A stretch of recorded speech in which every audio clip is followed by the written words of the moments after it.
বক উড়ে যাওয়া দৃশ্য সবসময় চিত্র ধারণ করা যায় না। এখানে অনেকগুলো বক দেখে আমি ভিডিও করতে নেমেছি। বৃষ্টির মুহূর্তে চারিদিকটা কীরকম আছে, এই যে বকগুলো উড়ে যাচ্ছে। আমি কিছু পূর্বে এই বকগুলোকে দেখছি। এখানে এরকমভাবে এরা এই জমিতে চলাফেরা করে।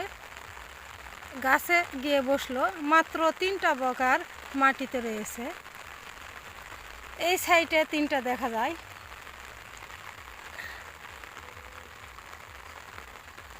খুব ভালো লাগলো আমার এই বৃষ্টির মুহূর্তে বকগুলোর সাথে দেখা হয়ে।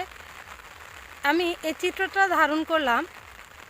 এই জায়গার নাম গোপীনাথপুর, আর এটি চারিদিকে ধান ক্ষেত রয়েছে, সুন্দর জায়গা। এখানে একটা ইট ভাটাও রয়েছে। এখানে এই বকগুলোকে দেখে আমি এসেছিলাম ভিডিও করার জন্য। এখন চলে গিয়েছে গাইস, আল্লাহ হাফেজ।